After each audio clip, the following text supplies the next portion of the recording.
Hi, I'm Jeremy Swenson, driver of this 2001 Corvette. This car started as a race car when I got it. It already had a cage, came from California. I bought it for GLTC, which is the Gridlife Touring Cup, which is the series that we race it in. And we won the first season as a champion of the season.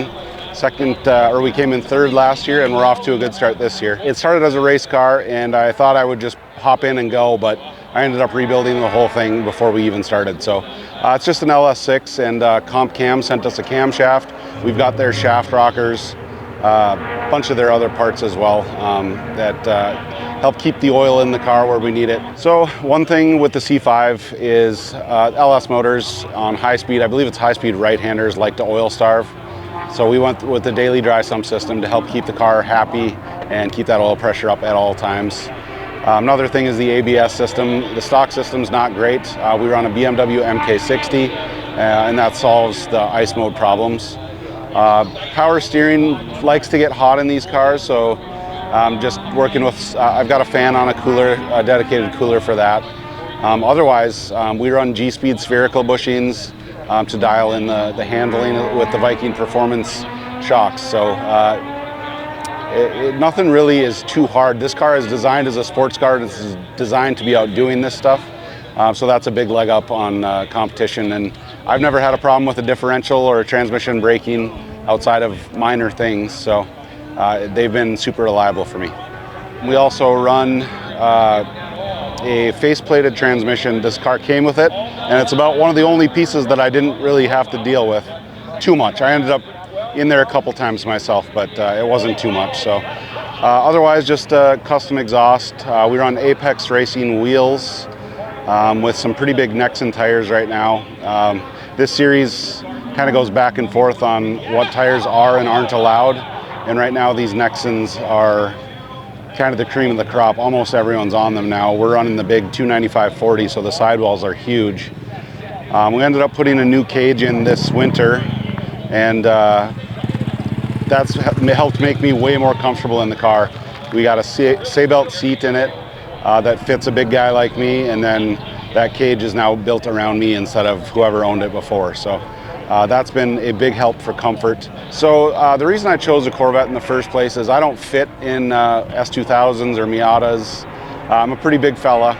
So, and I already had a different Corvette that I've had a lot of success with, and I pretty much knew the path forward. So another advantage to a Corvette in this series is we detune them. This one currently makes 230 horsepower for our series. It's a power to weight series. And with that, we basically under stress the car. So it has no problem. We run it out to 7,200 RPMs is our red line, and it's been doing that for 2.5 years now, and we haven't really ever had a failure. We've been consistently the most consistent car in the paddock, and that's something I'm proud of as the builder, and something that pretty much shows the Corvette as kind of the one to beat as far as reliability. Historically, with the S2000s, last year with Tom O'Gorman and Andy Smedegaard, we didn't stand a chance at a lot of the smaller tracks, the little club tracks like we're at now. They would pretty much drive away from us, whereas at a place like COTA, Road America, we'd have a better chance to stretch the legs and use our little bit of top end advantage that we have. So, but we make as many adjustments as we can. This car is currently pretty tail happy. This track does not like to put down power. As little as we make, it still has a hard time putting power down. But the Vikings have been helping us a lot. We've got Viking quadruple adjustable fronts and three-ways in the rear, and they've been helping us a lot with getting the car dialed for each track surface. And the high-speed compression rebound we're running currently is so nice for the curbs. We have to smash curbs here to get lap time, and they help soak that up a lot. I've raced NASA and a few other series, and I got into grid life with I had a ZR1 Corvette for a number of years, and we had tons of success with that car.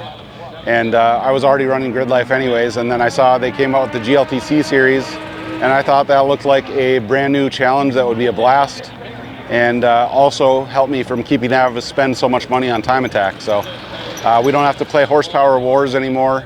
It's just you know what you need to make, and you can save your money and spend it on tires, because we go through those like underwear. So support brands who support grassroots motorsports. Get your chemical solutions from CRC Industries. To learn more, visit crcindustries.com.